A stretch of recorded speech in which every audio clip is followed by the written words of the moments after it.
Assalamualaikum warahmatullahi wabarakatuh. Salam sejahtera untuk kita semua.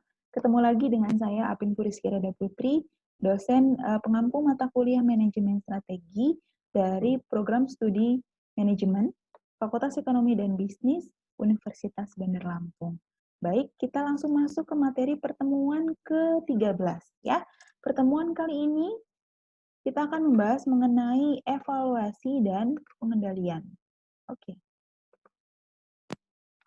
Kalau beberapa minggu yang lalu kita sudah membahas bagaimana menganalisa lingkungan, kemudian bagaimana memformulasikan strategi, bagaimana mengimplementasikan strategi, ini adalah tahapan terakhir, yaitu evaluasi dan pengendalian di dalam proses manajemen strategis. Nah, evaluasi dan pengendalian ini dimulai dari proses evaluasi dan kontrol. Ya, prosesnya kurang lebih seperti ini. Tentukan dulu apa yang akan diukur. Ya, jadi kira-kira tuh kalau di dalam perusahaan tuh target apa sih yang akan menjadi dasar acuannya. Kemudian tetapkan terlebih dahulu standar yang digunakan, ya, atau targetnya. Kalau sudah, itu kita ukur kinerjanya. Setelah diimplementasikan, kita ukur kinerjanya. Ketika sudah sesuai standar, oke, berhenti. Mungkin kita lakukan pengembangan yang lebih baik lagi supaya perusahaan tetap berkembang, tetap maju. Tapi kalau tidak sesuai dengan kinerja atau kinerja tidak sesuai dengan standar yang sudah ditetapkan, berarti harus ada tindakan perbaikan yang dilakukan. Nah, ini kita bisa mengecek apakah di tahap mana sih harus dilakukan perbaikan untuk target perusahaan ini supaya bisa tercapai. Apakah pada saat implementasi strategi, apakah ada kesalahan dalam memformulasikan strategi, atau malah pada saat menganalisa proses yang ada, atau menganalisa kondisi perusahaan. Oh, ternyata memang sebenarnya perusahaan saya ini bukan di sini sisi kekuatannya atau kelemahannya menggunakan analisis SWOT gitu ya.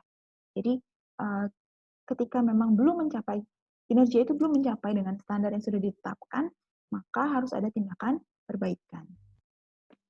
Nah, evaluasi dan pengendalian dalam manajemen strategis ini ada 3 jenis pengendalian menurut P. Lawrence, MFS, Morton, dan S. Gosal.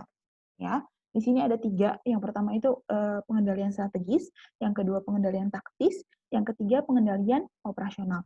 Jadi 3 jenis pengendalian ini sesuaikan dengan bagian di dalam perusahaan. Jadi kalau pengendalian strategis ini kaitannya dengan lingkungan perusahaan secara keseluruhan dan biasanya itu untuk jangka yang panjang, ya. Tapi kalau pengendalian taktis ini biasanya untuk pelaksanaan strategis perusahaan, ini untuk jangka yang menengah, serta pengendalian operasional. Nah, ini untuk operasional perusahaan sehari-hari untuk jangka yang pendek. Nah, ini kaitannya dengan kalau strategis berarti manajemen puncak, kalau pengendalian taktis berarti middle management, kalau yang pengendalian operasional berarti yang low. Jadi memang staff-staff yang kaitannya dengan operasional sehari-hari perusahaan. Nah, hierarki pengendalian ini tadi sama masih menurut P. Lawrence, MFS, Morton, dan S. Gosal. Jadi, sesuai dengan tadi tingkatan korporasi, maka perusahaan secara general, tingkatan divisional, kaitannya dengan pemeliharaan dan peningkatan posisi kompetitif perusahaan, serta tingkatan fungsional mengenai kompetensi fungsional. Nah, ini contoh salah satu struktur organisasi dari perusahaan ya. Di sini ada bagian atas ini ada CEO dan BOD atau Board of Director. Termasuk di sini ada tim audit perusahaan internal, jadi ada audit internal perusahaan. Kemudian kalau ini salah satu bank sih, bank syariah. Ya. Kemudian di sini ada komite-komite lain yang baru di bawahnya ada managing director 1 sampai 5 sesuai dengan bidangnya masing-masing. Ada yang financing, ada yang treasury, ya, ada yang risk management and strategic planning, dan lain sebagainya. Nah, bagaimana sih sebenarnya kita mengukur kinerja itu sendiri? Kalau di perusahaan itu, kalau mengukur kinerja itu biasanya paling gampangnya dilihat dari profit, ya, keuangan perusahaan. Tapi kita akan bahas itu nanti, kita akan lihat dulu di sini. Kinerja adalah hasil akhir daripada suatu kegiatan dalam perusahaan. Ya, pengukuran hasil akhir ini dengan juga mempertimbangkan tingkatan di dalam suatu perusahaan. Ya, ukuran yang digunakan itu meliputi kemampuan mendapatkan laba. Nah, tadi yang saya katakan kaitannya dengan profit atau keuangan juga. Pangsa pasar, posisi perusahaan dibandingkan dengan pesaing. Kemudian seberapa besar perusahaan itu bisa mendapatkan pangsa pasarnya untuk perusahaan itu sendiri dibandingkan dengan pesaing. Kemudian pengurangan biaya. Nah, ini kaitannya dengan bagian finance ya. Semakin hemat maka semakin baik. Dan lain-lain sesuai dengan apa yang telah disepakati. Itu untuk pengukuran kinerja. Nah, ini secara garis besar perusahaan, ukuran kinerja perusahaan itu dilihat dari 3 hal ini. Yang pertama ROI, ya, Return on Investment. Jadi, di sini kita melihat pajak dibagi dengan total aset yang digunakan dalam proses produksi. Ukuran ini menunjukkan seberapa kuat kemampuan perusahaan mendatangkan pendapatan dibandingkan dengan aset yang digunakan. Gitu. Jadi asetnya sudah banyak nih yang digunakan, sudah sangat besar, tapi kira-kira perusahaan ini sanggup nggak mendatangkan lagi atau mengembalikan lagi pendapatan atau dari aset yang sudah dikeluarkan sebelumnya. Kemudian yang kedua yaitu earning per share. Earning per share ini adalah laba bersih dibagi dengan jumlah lembar saham yang dikeluarkan.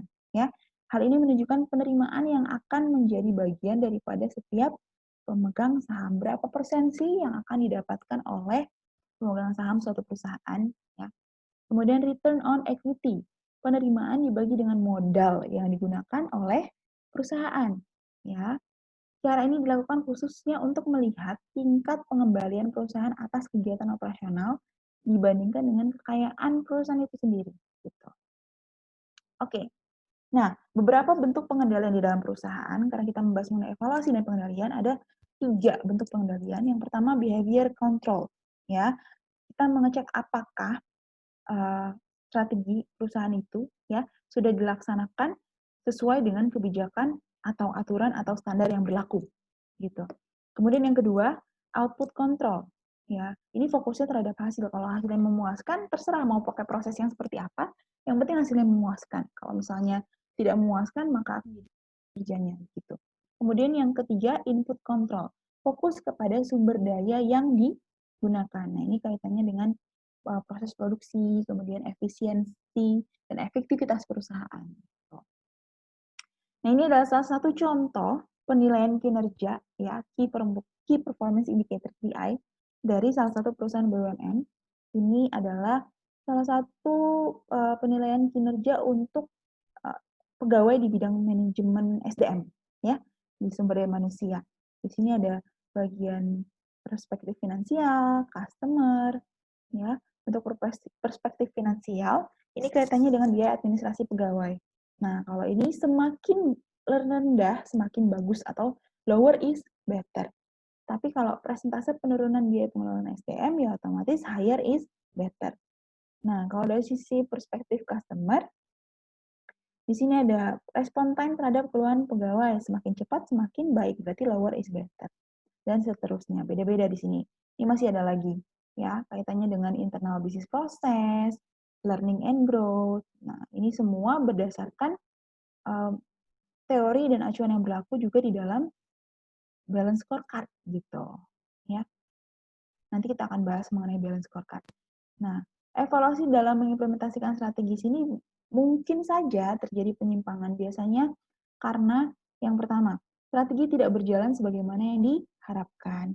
Nah, ini adalah kesulitan dalam komunikasi antara pembuat strategi dan pelaksana strategi. Kemudian yang kedua, penyimpangan manajemen yang tidak mempunyai komitmen. Nah, ini juga sulit.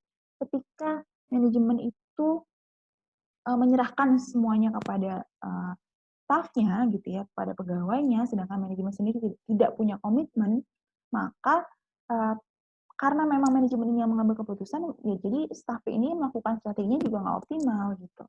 Kemudian karena tidak ada praktik monitoring atas kinerja harian di perusahaan, nah ini juga evaluasi pengendalian atau monitoringnya. Kalau memang perusahaan itu lemah di sisi monitoringnya, mungkin aja ada berbagai macam penyelewengan yang kita nggak bisa monitor. Kemudian yang keempat, adanya perubahan situasi yang cepat sehingga tidak tepat lagi dengan kondisi situasi yang dibangun. Misalnya, kita punya strategi yang sudah kita susun sedemikian rupa dan itu akan ditargetkan bisa terimplementasi dan mencapai target dalam waktu sekian tahun. Tiba-tiba di tahun berikutnya ada permasalahan yang terjadi di luar perusahaan atau eksternal perusahaan yang tidak bisa kita kendalikan. Misalnya kayak sekarang ada corona gitu ya. Nah, ini juga ada kaitannya. Maka harus ada perubahan lagi, perubahan situasi yang cepat sehingga ada perubahan dalam strategi perusahaan. Otomatis juga terjadi penyimpangan. Kemudian selanjutnya ketidaksesuaian strategi di tingkat korporat dengan pelaksanaan. Nah, ini ada kaitannya dengan yang poin pertama, komunikasi, ya. Dan yang terakhir adalah alokasi sumber daya yang tidak sesuai.